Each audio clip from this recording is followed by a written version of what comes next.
Narcissism is a personality disorder often marked by an inflated sense of self-importance, a deep need for admiration, and a lack of empathy for others. However, beneath this veneer of grandiosity lies a more vulnerable, hidden side, one plagued by insecurity, fragile self-esteem, and an overwhelming fear of rejection or abandonment. When a narcissist discards you, it might seem like they have moved on without a second thought, as if your relationship was nothing but a passing phase in their life. But the reality of their emotional state after the discard is far more complex. Narcissists, despite their outward confidence, suffer deeply after they discard someone from their life. This suffering is not always apparent, and often, their pain remains hidden behind their need to appear in control. The truth is, you, as the discarded partner, can trigger immense pain and emotional turmoil in the narcissist in ways they may not even fully understand themselves. To understand why the narcissist suffers after discard, it's important to first grasp the dynamics of their personality. Narcissists are, at their core, deeply insecure individuals. Their inflated sense of self is a mask designed to shield them from their own deep-seated feelings of inadequacy and shame. In a relationship, the narcissist depends on their partner to constantly affirm their worth. This is not an ordinary kind of validation that most people might seek from a partner. Rather, it is a desperate need to be mirrored back in ways that support their false sense of superiority. The partner in a relationship with a narcissist is often seen as a source of narcissistic supply, a kind of emotional fuel that keeps the narcissist feeling powerful, important, and in control. When the narcissist discards you, it may seem like they no longer need you or that you have outlived your usefulness to them. But the truth is, the narcissist discards people not because they have truly moved on, but because they cannot face the reality of their own emotional vulnerability. A discard for the narcissist is an attempt to regain control over a situation that they feel is slipping from their grasp. Often, this happens when the partner begins to assert their own needs or refuses to continue feeding the narcissist's ego in the ways they demand. The discard, therefore, is an act of self-preservation for the narcissist.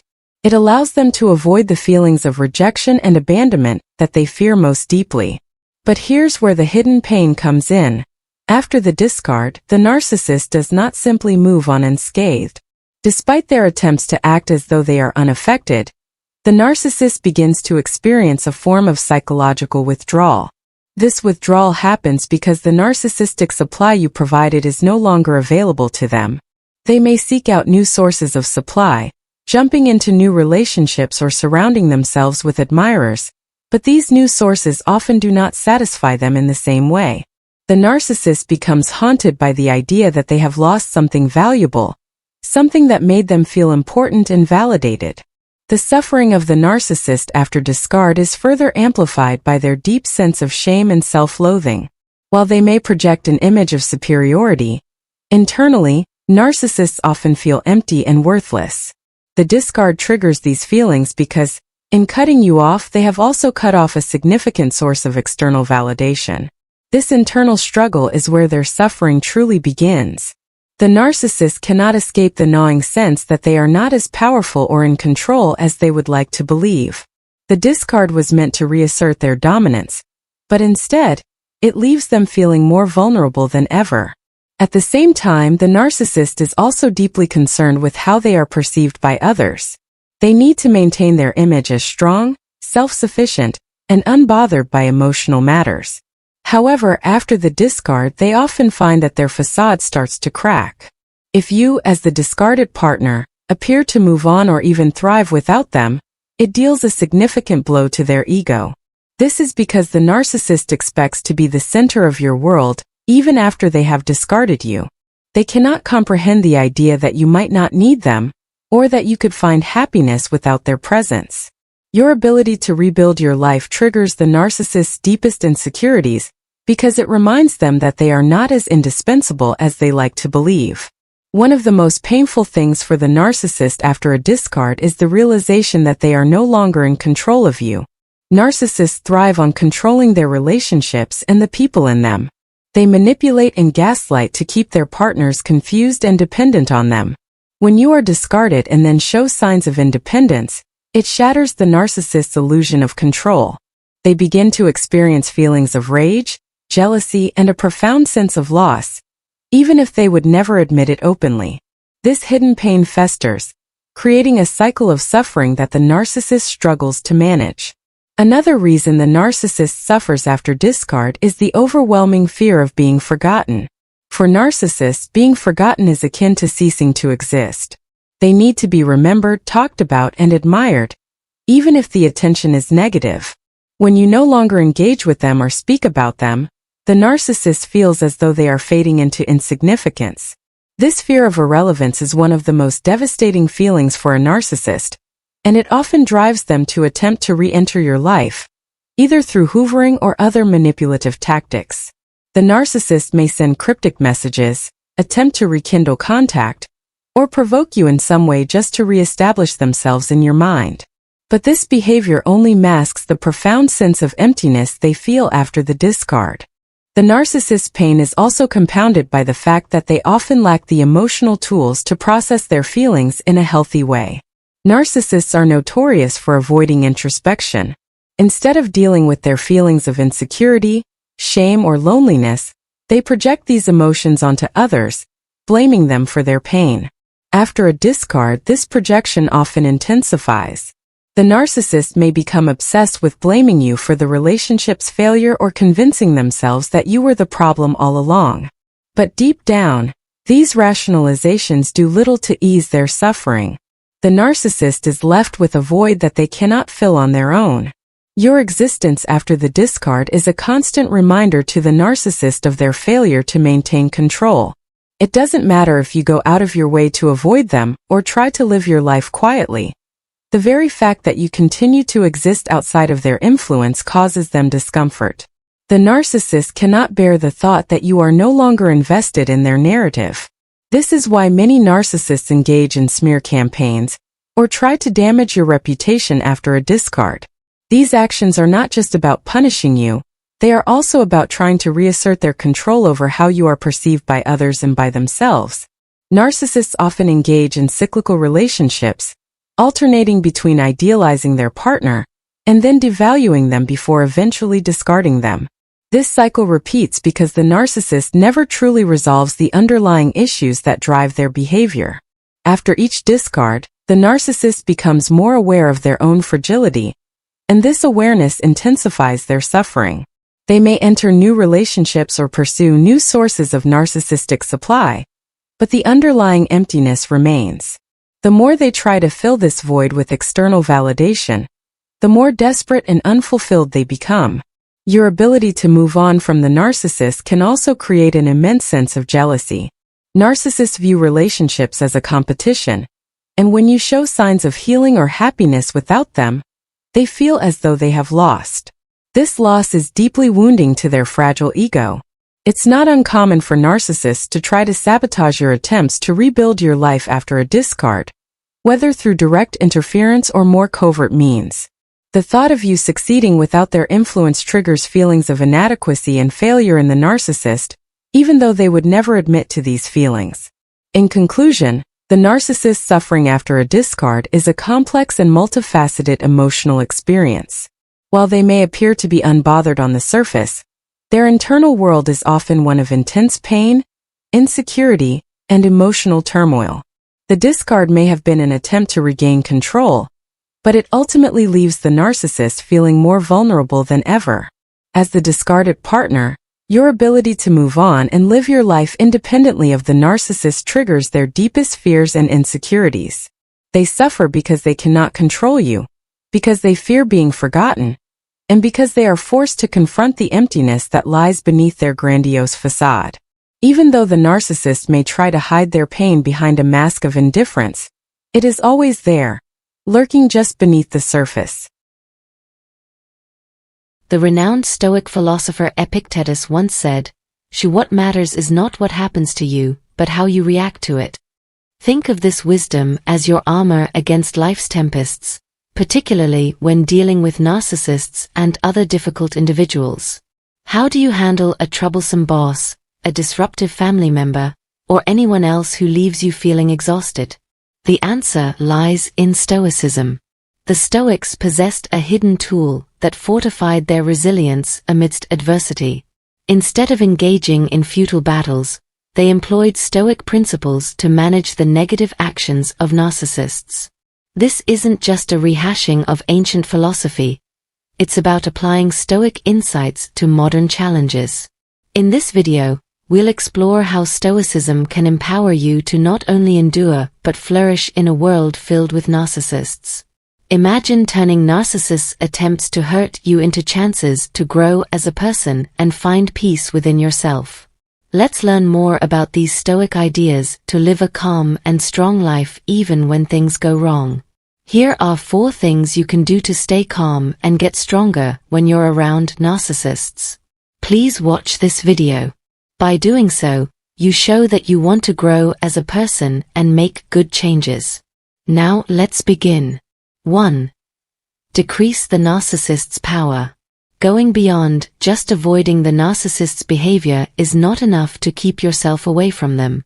Bring back your energy and turn your attention to things that make you happy. If your mind were a yard, would you rather grow weeds or flowers? Thinking about what narcissists do or say takes your attention away from your own goals, interests, and health. Make the choice to be positive. You might not notice the effects of this change right away, but every moment you choose your growth over their drama is one more step toward your own growth. Setting limits is a strong way to protect your mental health and express your self-worth. It's kind of like making the rules for a game, where you choose both the player and the judge. The rules for your own place are up to you to set on your own. When the narcissist crosses the line, talk to them in a calm but strong way. Put your health and happiness ahead of getting into a fight. This could mean staying away from situations that drain you or setting limits with a simple no. Self-care isn't selfish. It's important for your happiness and the happiness of those around you. Think of every mean word or sneaky move an entitled person makes as a pebble in your shoe. Annoying, but not impossible to handle. You are not avoiding the problem by reducing their effects. You are proactively dealing with it. We suffer more in imagination than in reality, Seneca wisely said. Having to deal with narcissistic people can be harder because of our own fears and wants. Being aware of this lets us focus on controlling our feelings and responses. Your strength comes from how determined you are, not how loud you speak. Let go of the idea that you can change or control the narcissist. Spend your time instead building good relationships, doing things you enjoy, and working on your own growth. Maximize your ability and keep negative influences to a minimum. Protect your peace, happiness, and goals with confidence and clarity, knowing that each step forward makes you stronger and more fulfilled. 2. Push their ideas about themselves. It takes skill to talk to a narcissist about their swollen ego. Think of yourself as a detective who has questions instead of weapons. Your goal is to find the truth, not to judge people. When you ask someone, how did you come to that conclusion? You draw attention to them and encourage them to think about it instead of looking for an answer right away. This method lets people think about their beliefs and behaviors without making them feel attacked. Showing real interest in what they have to say will help you understand their point of view without getting into a fight. Let's learn more about Stoicism. It's all about being good at what we can do. We have no power over how other people act, but we do have full control over how we reply. When the narcissist starts to talk about themselves, don't get frustrated or angry. Instead, be patient and understanding. Picking your fights is not giving up. It's a smart move. Instead of rolling your eyes, it's more effective to ask serious questions and listen to what they have to say. You don't have to live up to their standards. Protect your inner peace and mental fortress against their egoic attack. Putting on an air of detached interest will protect you. You're not supposed to dim their shine. You're supposed to keep yourself from being blinded. Politely asking their stories can puncture their inflated sense of self-worth and boost your own strength. This method gently bursts their beliefs without hurting their pride. Harmony can be reached through care and understanding. You don't just put up with the contact, you turn it into a way for both of you to grow. True wisdom comes from being able to change by thinking about it, not from fighting it. Remember that your goal is not to change their ego, but to lessen the effect they have on your life. This subtle but effective approach is based on the Stoic practice of prosok, which means attentive awareness. Every interaction turns into a chance to grow as a person and find inner peace. As you lead them through their dreams, you keep your peace at the same time. This way makes it harder for them to control your emotions while also helping you understand each other better. On this trip, stay strong and focused, knowing that each step forward makes you stronger and more calm. 3. Start a journey of personal growth with therapy. When you're with a narcissist, life can feel like a never-ending loop of bad things. But your real power is inside you, which is why self-reflection is so important. Therapy, even though it's quiet, is the key to big changes. By looking into your deepest feelings with courage, you can face your worst fears head-on. Instead of fighting other people, treatment gives you the tools to fight for your own peace of mind. You understand that looking for approval from other people is a mirage in the desert of self-doubt. Going to therapy is like unlocking your hidden abilities. It's not about changing other people, especially narcissists whose deeds you can't stop. Instead, it's about turning your attention inward to the area you do control. Seneca said that the key to real power is not having everything, but being able to value and use what we do have. During treatment, realizing that our problems are only temporary helps us grow. Being brave is needed to face our weaknesses and turn them into strengths. To regain our freedom, we have to let go of deeply held ideas that keep negative cycles going. Our ideals, passions, and happiness help us write the stories that shape our lives. Fortressing our sense of self-worth against attack shows how strong we are and how self-examination can lead to big changes. Going to therapy and starting a path of self-discovery frees us from the stories of the past. When we take charge of our lives, we can make sure they fit with our goals. This journey gives us hope and brings us back to our true selves, strong and alive even when things go wrong. Stoics believe that our greatest freedom lies within us, giving us the power to choose how to react, find inner peace, and live a real life. This theory is reflected in therapy, which shows that even when things are hard, we can heal, grow, and do well. Please give these ideas a thumbs up if you think they're useful. Come back to the chat and let's talk about our next steps. 4. Learn how to react in order to protect your mental space. Narcissists love it when other people lose their cool, because it makes them feel stronger. So learn to stay calm when things are going wrong. Your secret weapon is your ability to choose how you respond. Marcus Aurelius told him, "I choose not to be hurt, and you will not feel hurt." Don't take in any pain, you weren't hurt. Keep this in mind as you face the attack and figure out how to respond while staying calm. Think of them throwing their strongest threats, lies, and other problems at you. Still, you stay determined and firm. You are unaffected, just like waves crashing against a rock can't make you feel bad. This shows how powerful response control is. You don't have to hide or ignore your thoughts. Being aware, taking a step back, and refusing to let these feelings take away your peace are the most important things. Imagine being in the calm center of a storm, oblivious to the chaos going on around you. It feels good to be able to control your reactions. It's like being a champion in a world that keeps spinning with this plan. When a narcissist tries to get you to fall for their tricks, change how you act and plan your moves carefully. There needs to be a pause between acts and reactions. The pause that says, I acknowledge you, but I do not follow your instructions, shows how strong you are. This break gives you a sense of safety and focus.